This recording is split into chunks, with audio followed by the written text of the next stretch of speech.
नमो नमः बच्चों, समाधानम में आपका स्वागत है।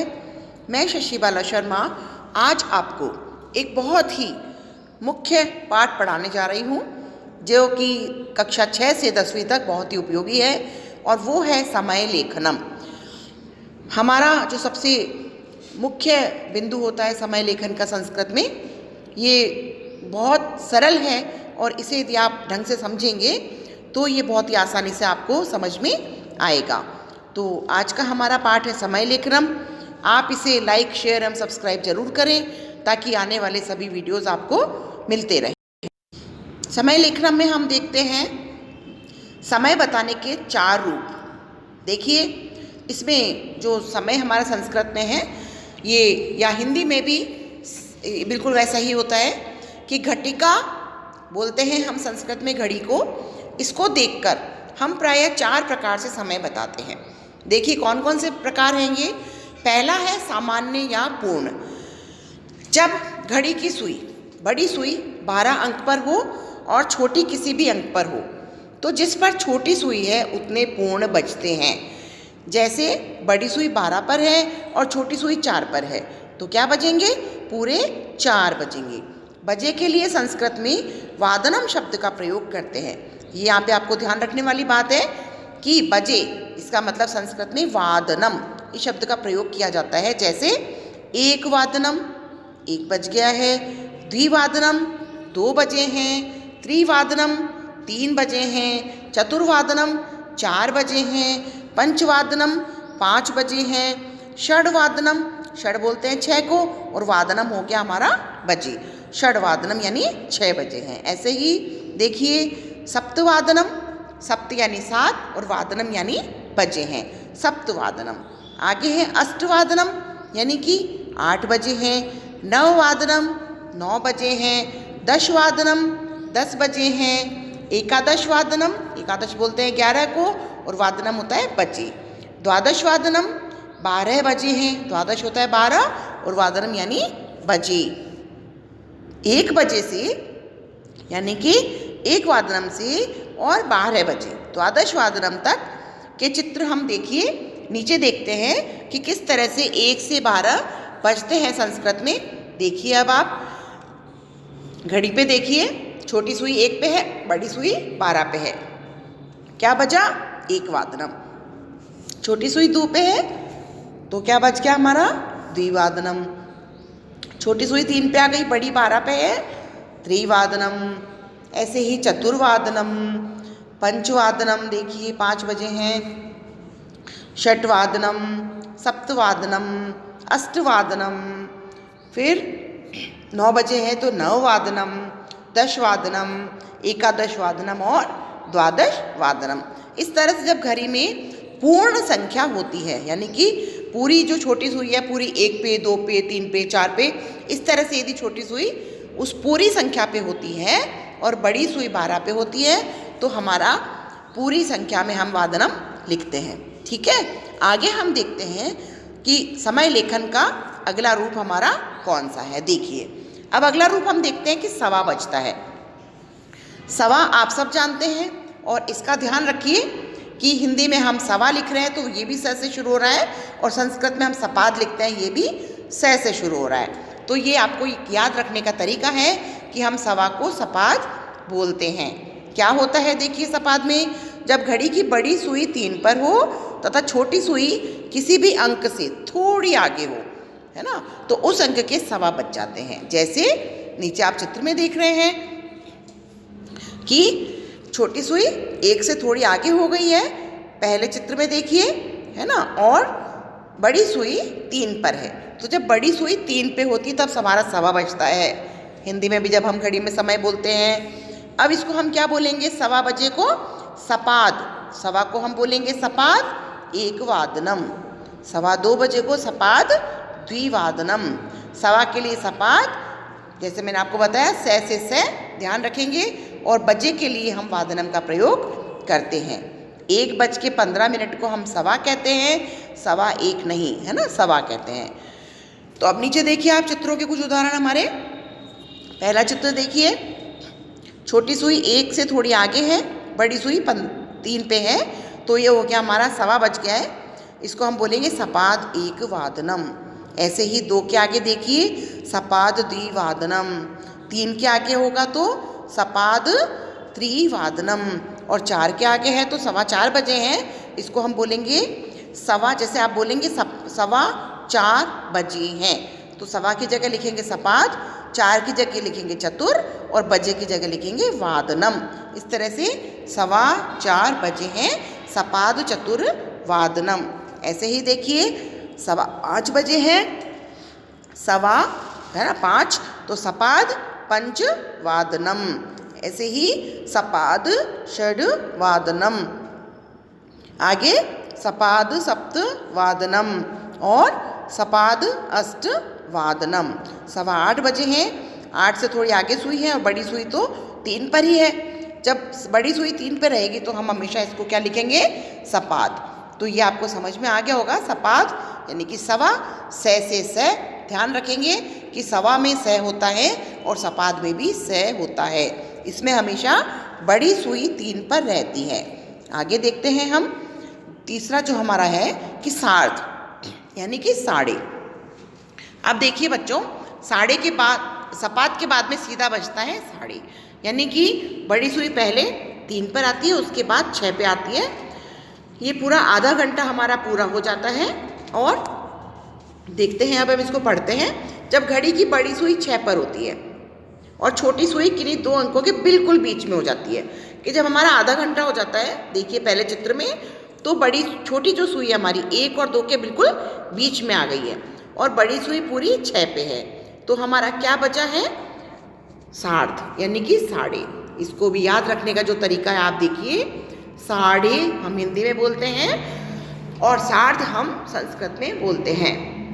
तो सा से सा पहले हमने याद रखा था, से स, सवा से सपाद। अब हम याद रख रहे हैं सा यानी साढ़े से सार्ध। तो देखते हैं, अब घड़ी छोटी सुई किन्हीं 2 अंकों के ठीक बीच में होती है तो पूर्ण वाले अंक के साढ़े बजते हैं। यदि छोटी सुई 3 और 4 के बीच में है तो 3:30 बजेंगे। साढ़े के लिए सार्ध और बजे के लिए वादनम का प्रयोग करते हैं। जैसे 1:30 और 2:30 को क्रमशः 1:30 और 2:30 कहते हैं, 1:30 और 2:30 नहीं कहते हैं, तो 1:30 और 2:30, ठीक है।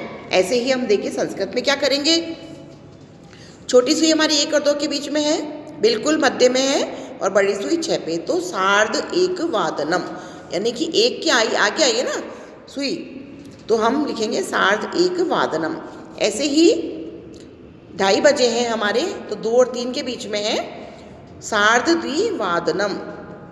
आगे देखिए 3:30 हुए हैं हमारे, है ना, तो इसको हम लिखेंगे सार्ध त्रिवादनम। 3 के आगे हुई है क्योंकि सुई, इसलिए हम त्रिवादनम लिखेंगे। हिंदी में आप देखिए इसको, अब देखिए ध्यान से, हम बोलेंगे 3:30 बजे हैं, तो अब साढ़े की जगह हमने लिख दिया सार्ध, त्रि हमने लिख दिया 3 की जगह, और वादनम यानी बजे हैं। बिल्कुल सरल है, सार्ध त्रिवादनम यानी कि 3:30 बजे हैं। आगे देखिए सार्ध चतुर्थ वादनम यानी कि 4:30 बजे हैं। सार्ध पंचवादनम 5:30 बजे हैं। सार्ध षड्वादनम 6:30 बज गए हैं या बजे हैं। 7:30 सार्ध सप्तवादनम और सार्ध अष्टवादनम, ठीक है। आगे सार्ध नववादनम, सार्ध 10 वादनम, सार्ध 11 वादनम, ठीक है, और सार्ध 12 वादनम। तो इस तरह से पूरा हमारा देखिए, ये सार्ध यानी साढ़े, जब आधा घंटा पूरा हो जाता है या बड़ी सुई 6 पर आती है तो हम जो बताते हैं उसे हम कहते हैं सार्ध, और ये हम साढ़े से याद रखेंगे, सा से सा, ठीक है, कि साढ़े की जगह हम सपाद नहीं लिखेंगे, साढ़े की जगह सार्ध लिखेंगे। आगे देखते हैं हम, चौथा हमारा है पादोन। अब ये होता है, हम बोलते हैं पौन बजा है, हम सब दैनिक बोलचाल की भाषा में हम बोलते हैं कि पौन बजा है, हमें यही ध्यान रखना है, और पौन को हम कहते हैं पादोन। इसे आप याद रखेंगे पैसे पै, ये हम याद रखेंगे पैसे पै। तो देखते क्या है इसमें कि जब पूर्णांक में 1/4 भाग कम होता है तो उसे हम पौन कहते हैं, कि घड़ी में जब मिनट की बड़ी सुई 9 अंक पर होती है तब वह 45 मिनट को प्रदर्शित करती है। तो हम कहते हैं कि 3:45, 4:45, 6:45, 9:45 आदि बजे हैं। तो संस्कृत में इसी पौन को पादोन कहते हैं। जैसे 12:45 को हम क्या बोलेंगे? पौन बोलते हैं हम, कि पौन बजा है, 1:45 नहीं। संस्कृत में पौन वाले समय को हम इस प्रकार बताते हैं। देखिए, जैसे 1:45 हो गया है। अब यदि हम साधारण बोलचाल की भाषा में इसे हम बोलेंगे तो हम कहेंगे कि 2 बजने में 15 मिनट कम है ना, 2 बजने में 15 मिनट कम है। तो अब क्या लिखेंगे हम? पौन, यानी कि पौन कम रह गए हैं मिनट्स में। पादोन, सबसे पहले हम लिखेंगे पादोन पौन की जगह, और द्वि, 1:45 बजे है ना, तो पादोन द्विवादनम। यहाँ पे हम एक नहीं लिखेंगे, यहाँ हम लिखेंगे द्विवादनम। यहाँ हम दोनों जो सुइयों के बीच का अगला अंक हम लिखेंगे। इसमें ध्यान देने वाली बात बच्चों, इसमें आप अधिकतर गलती करते हैं कि पादोन द्विवादनम। 2:45 होंगे तो क्योंकि घड़ी 2 और 3 के पास में आ गई है। देखिए यहाँ पे चित्र में भी साफ दिख रहा है आपको कि 2 के पास नहीं है, 3 के पास है, तो हम लिखेंगे पादोन त्रिवादनम, क्योंकि 3 बजने में 15 मिनट कम है।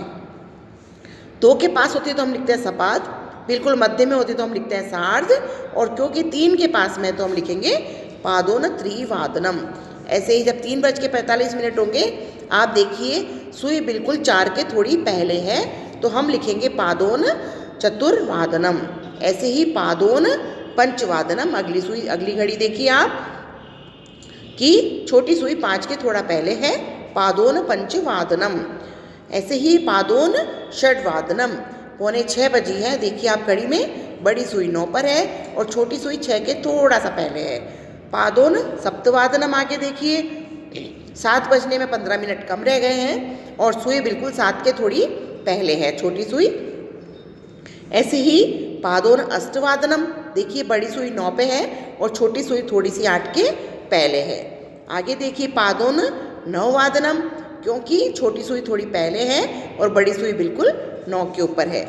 तो इस तरह से आगे देखिए पादोन दशवादनम, पादोन एकादशवादनम और पादोन द्वादशवादनम।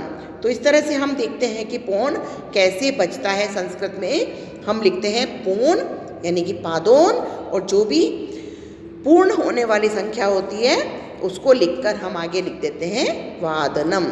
अब देखिए आगे हम देखते हैं कि यदि पूर्ण हो गया, 3 पे सुई है, 6 पे है और 9 पे है, तो हम पूरा पूरा लिख देंगे सपाद, सार्ध और पादोन। लेकिन आगे यदि हम कई बार ऐसा भी बोलते हैं 2:10 हो गए, है ना, या 3:40 हो गए, तो अब हम उसको कैसे लिखेंगे? देखिए कि पूर्ण सवा यानी सपाद, साढ़े और पौने के अतिरिक्त भी जब कुछ मिनट अधिक या कम होते हैं तो उन्हें व्यक्त करने का भी एक ढंग होता है। संस्कृत में मिनट को क्या बोलते हैं बच्चों? पल या कला। ये ध्यान रखने वाली बात है, आपकी याद करने वाली बात है कि संस्कृत में हम मिनट को बोलते हैं पल या कला। संस्कृत में जब समय पूर्णांक यानी कि सपाद, सार्ध और पादोन के अतिरिक्त मिनट अर्थात पल में, जैसे 8:10 ये बताना है, तो पूर्णांक समय से पहले मिनट की संख्या, उसके बाद मिनट की संस्कृत, फिर उत्तर शब्द लगाकर समय बताते हैं। ज़्यादा को हम बोलते हैं बच्चों उत्तर, ठीक है। तो जैसे 8:10 यानी कि 8:10 क्या हो गए? ज़्यादा हो गए। 8 बजे हैं और 10 मिनट क्या हो गए? ज़्यादा। तो संस्कृत में हम इसको कैसे लिखेंगे? देखिए 10 पल उत्तर अष्टवादनम, यानी कि 10 पल बोलते हैं मिनट को, पल बोलते हैं हम मिनट को, और उत्तर यानी ज़्यादा, आगे, है ना, अष्टवादनम। तो 8:10 ज़्यादा हो गए हैं। इसको हम इस तरह भी लिख सकते हैं 10 पलोत्तराष्टवादनम। मिनट में कुछ अन्य समय इस प्रकार बताए जाते हैं, जैसे 2:05 तो क्या हो गया? पंच पल उत्तर। इसको हम अलग अलग करके लिखेंगे तो पंच पल उत्तर द्विवादनम, कि 5 पल ज़्यादा हो गए हैं, 5 मिनट ज़्यादा हो गए हैं 2 तो पंच पल उत्तर द्विवादनम। ऐसे ही 10:25 तो 10 क्या हो गया?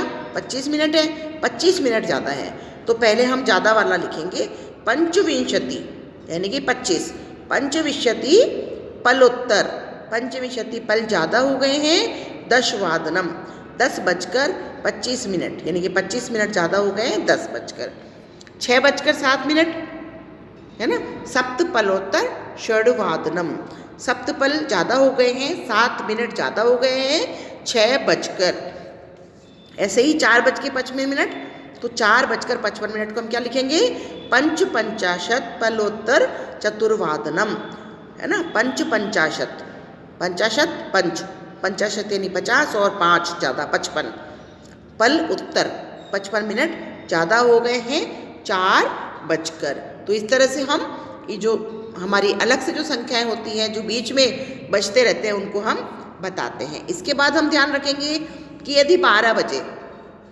दोपहर से पहले का समय हो या प्रातः का हो समय होता तो हम बोलते हैं पूर्वाह्न, दोपहर से 12 बजे के पहले का, और दोपहर 12 बजे के बाद का हो तो सायं या अपराह्न शब्दों का प्रयोग करते हैं। जैसे प्रातः हम 7:30 पर क्या बोलेंगे, हम उसको पूर्वाह्न, है ना, या प्रातः 6:30 कैसे लिखेंगे हम इसको, प्रातः 6:30, और साय का समय है 3:45 हो गए, जैसे 3:45 बज गए हैं आपके हिंदी में, हम कैसे लिखेंगे इसको संस्कृत में, अपराह्न या सायं पादोन चतुर्वादने। इस तरह से बच्चों हम ये अभ्यास कार्य करते रहें इसका, और समय लेखन का आप अभ्यास करते रहें, और आपको ये पसंद आया है तो आप इसे लाइक शेयर ज़रूर करें ताकि सभी वीडियोज़ आपको मिलते रहें। समय लेखन बहुत ही सरल है बच्चों, और 10वीं क्लास में आप एक छोटी सी बात याद रखेंगे तो आपको 2 नंबर पूरे मिलेंगे। तो आशा है आपको ये पसंद आया होगा। धन्यवाद।